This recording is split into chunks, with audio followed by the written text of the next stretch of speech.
नमस्कार, मी विनीत सर स्वागत करतो आपल्या सर्वांच्या YouTube चॅनलवर। तर बघा विद्यार्थी मित्रांनो, आजचा एक छोटासा व्हिडिओ मी तुमच्यासाठी बनवलेला आहे, ज्यामध्ये जर तुम्ही आता तुमची 10वी झाली असेल, 12वी झालं असेल किंवा डिप्लोमा झालं असेल आणि तुम्ही तुमच्या शाळा कॉलेजेसमधून लिव्हिंग सर्टिफिकेट किंवा ट्रान्सफर सर्टिफिकेट काढत असाल, तर त्यावेळेस कोणकोणत्या गोष्टींची काळजी घेतली पाहिजे, कोणकोणत्या गोष्टी त्यामध्ये चेक केल्या पाहिजे, हे सर्व काही गोष्टी समजून घ्या। तर सर्वात पहिला नंबरची गोष्ट म्हणजे काय की तुम्ही जे लिव्हिंग सर्टिफिकेट घेताय किंवा जे ट्रान्सफर सर्टिफिकेट घेताय त्यावर तुमचं नाव, तुमच्या वडिलांचं नाव आणि तुमच्या आईचं नाव या तिघांच्या नावाची पूर्ण स्पेलिंग बरोबर आहे किंवा नाही हे एकदा चेक करून घ्या।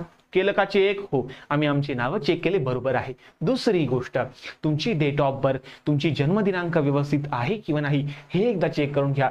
तिसरी गोष्ट, तुमची डेट ऑफ म्हणजे बर्थ ऑफ प्लेस किंवा तुमची बर्थ प्लेस, तुमचा जन्म कोणत्या ठिकाणी झाला होता, कोणत्या जिल्ह्यामध्ये झाला होता, बर्थ प्लेस हे तुमचं तुमच्या लिव्हिंग सर्टिफिकेटवर असलं पाहिजे। आणि बघा बेटा, हे लिव्हिंग सर्टिफिकेट पुढे तुम्हाला तुमचा पासपोर्ट बनवण्यासाठी, तुमचे बाकी इतर सर्व डॉक्युमेंट्स, कारण तुमच्या लिव्हिंग सर्टिफिकेट शिवाय तुमचं एकही डॉक्युमेंट बनत नाही, त्यामुळे लिव्हिंग सर्टिफिकेट तुमचं प्रॉपर असलं पाहिजे, ठीक आहे ना। आणि शाळा कॉलेजमधून तुम्ही ज्यावेळेस रिसीव्ह करशाल तर या गोष्टी चेक करून घ्या। तुमची बर्थ प्लेस प्रॉपर असली पाहिजे, थोडंसं सुद्धा इकडे तिकडे असायला नको। चौथी गोष्ट काय? चौथी गोष्ट, तुमचा रिलीजियस, तुमचा धर्म कोणता आहे या धर्माबद्दल प्रॉपर व्यवस्थित विस्तार त्या ठिकाणी केला असायला पाहिजे। पाचवी गोष्ट, तुमची मदर टंग कोणती आहे, कारण बघा तुम्ही म्हणशाल की सर धर्म आणि मदर टंगची काय घेणं नाही सर, धर्म आमचा हिंदू धर्म आहे, ख्रिश्चन धर्म आहे, मुस्लिम धर्म आहे। बघा बेटा, प्रॉब्लेम असं काही नाहीये, जो तुमचा धर्म असेल ना तो जर प्रॉपर मेन्शन केला असेल तर ज्यावेळेस इंजिनिअरिंगला, डिप्लोमाला, फार्मसीला ऍडमिशन वगैरे घेतात त्यावेळेस असे बरेचसे असे काही कॉलेजेस आहेत ज्यामध्ये रिलीजियस मायनॉरिटी असतात, म्हणजे मायनॉरिटीचे कॉलेज असतात। म्हणजे काय मायनॉरिटीचे कॉलेज? म्हणजे काय की समजा एखादं कॉलेज आहे, त्या कॉलेजमध्ये जे मुस्लिम धर्माचे लोक आहेत त्यांच्यासाठी 50% सीट असतात आणि 50% सीट बाकीच्यांसाठी असतात। मुंबईला असे पण काही कॉलेज आहे की ज्यामध्ये 50% ख्रिश्चन विद्यार्थ्यांना मायनॉरिटी असते, बाकी 50% बाकी सर्वांसाठी। काही ठिकाणी म्हणजे प्रत्येक ठिकाणी वेगवेगळ्या मायनॉरिटीची लोक असतात। रिलीजियस मायनॉरिटी म्हणजे धर्मानुसार सुद्धा बरेचसे कॉलेजेस सुद्धा आहे बरं, त्यामुळे लक्ष ठेवा की तुमच्या लिव्हिंग सर्टिफिकेटवर तुमचा रिलीजियस हे मेन्शन करायला असलं पाहिजे।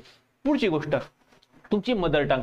आता मदर टंग काय करायची सर, तर मदर टंग तुमची मराठी असेल, हिंदी असेल, उर्दू असेल, नंतर तुमची सिंधी असेल, गुजराती असेल, मारवाडी असेल, जे पण काय असेल ते तुम्ही मेन्शन करा। आता असं का, तर बरेचसे असे पण कॉलेजेस आहे ज्यामध्ये लिंग्विस्टिक मायनॉरिटी असते।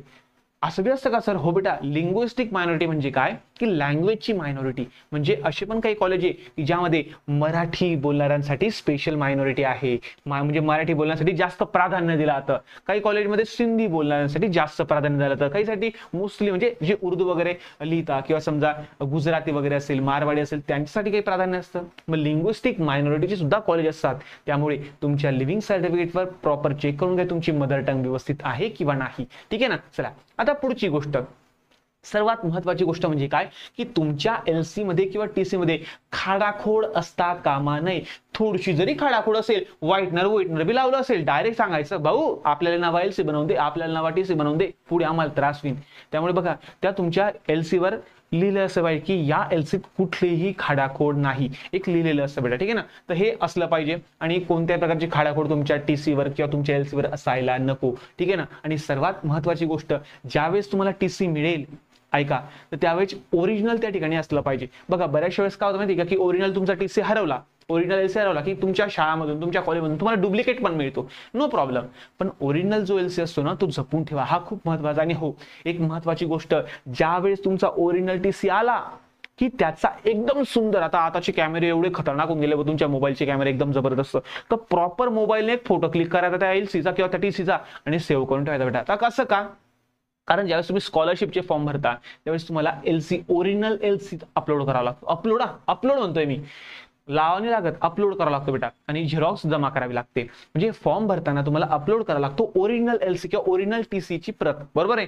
मग जेव्हा तुम्ही कॉलेजची ऍडमिशन करता तर हा टीसी तुमचा जमा होऊन जातो, एलसी तुमचा कॉलेजला जमा होऊन जातो, मग नंतर तुम्हाला प्रॉब्लेम येतो। त्यामुळे लक्षात ठेवा बेटा, जे डॉक्युमेंट्स तुम्ही काढताय, एक काम करा, प्रत्येकाचे फोटो, ते ॲडॉब स्कॅन असतं, नंतर असे भरपूर सारे स्कॅनर वगैरे आहे ना, आता समजा मी ॲडॉब स्कॅन वगैरे वापरतो, ते ॲडॉब स्कॅन मध्ये किंवा तुमचे जे पण काही समजा स्कॅनिंग वाले जे ऍप्लिकेशन असेल त्यामध्ये प्रॉपर एकदम व्यवस्थित ओरिजिनल मस्त आहे की त्याला स्कॅन करून घ्या आणि तुमच्या याच्यामध्ये ठेवून राखा किंवा त्याची एकदम क्लिअर फोटोग्राफ काढून ठेवा आणि तुमच्या मोबाईलमध्ये सेव्ह करा बेटा. आणि हे फोटोग्राफ तुम्हाला लागतील स्कॉलरशिपच्या फॉर्म मध्ये अपलोड करण्यासाठी किंवा इतर कोणते फॉर्म वगैरे त्यावेळेस अपलोड करण्यासाठी लागतात, व्हॅलिडिटी वगैरे किंवा इतर समजा तुम्ही नॉन क्रिमिनल बनवशाल काही जे पण काय असेल बेटा तर त्यासाठी लागतो तुमचा ओरिजिनल एलसीचा फोटो किंवा स्कॅन तुमचं असलं पाहिजे. ठीक आहे ना. तर हे सर्व डॉक्युमेंटचे ओरिजिनल फोटो तुमच्या मोबाईलमध्ये सेव्ह करून ठेवा. ठीक आहे ना. आणि एलसीचा तर ठेवाच ठेवा. ठीक आहे. चला तर या गोष्टी तुम्हाला चेक करायच्या आहे लिव्हिंग सर्टिफिकेट आणि ट्रान्सफर सर्टिफिकेट घेताना. ठीक आहे. आय होप सो आजचा हा छोटासा व्हिडिओ तुम्हाला समजला असेल. आणि हो, महत्त्वाची गोष्ट जर तुम्ही 10वी नंतर डिप्लोमा करत असाल किंवा इंजिनिअरिंग करत असाल तर आताच आपलं ऍप्लिकेशन विनीत ट्युटोरियल्स डाउनलोड करून घ्या, ज्यामध्ये डिप्लोमाचे भरपूर सारे कोर्सेस, सर्व ऑनलाईन क्लासेस तुम्हाला मिळून जातील एकदम कमी शुल्कामध्ये. आणि जर तुमचे मित्रमैत्रिणी असेल डिप्लोमाला, बरोबर आहे, किंवा जे आता 11वी सायन्सला जात आहे, डिप्लोमाला जात आहे, तर बेसिक फाउंडेशन कोर्स मी लॉन्च केलेला आहे फक्त 10 रुपयाचा, ज्यामध्ये विद्यार्थ्यांचा मॅथ्स, फिजिक्स, केमिस्ट्री या सर्वांचं बेसिक मी पक्क करून घेतलेलं आहे. तर एकदा नक्की तुम्ही तुमच्या लहान भाऊ बहिणींसाठी तुम्ही तो रेफर करू शकता. फक्त 10 रुपये प्राइस आहे. ऍप्लिकेशन डाउनलोड करणं फ्री आहे. दुसरी गोष्ट, भरपूर सारे फ्री डेमो लेक्चर आहे, फ्री. नंतर सिलेबसच्या PDF आहे, त्या सुद्धा सर्व काही फ्री आहे. त्यामुळे तुम्ही तुमच्या लहान भाऊ बहिणींना सांगू शकता आणि तुम्ही असाल तर तुम्ही सुद्धा डाउनलोड करू शकता. तर भेटूया पुढच्या नवीन व्हिडिओमध्ये. तोपर्यंत धन्यवाद.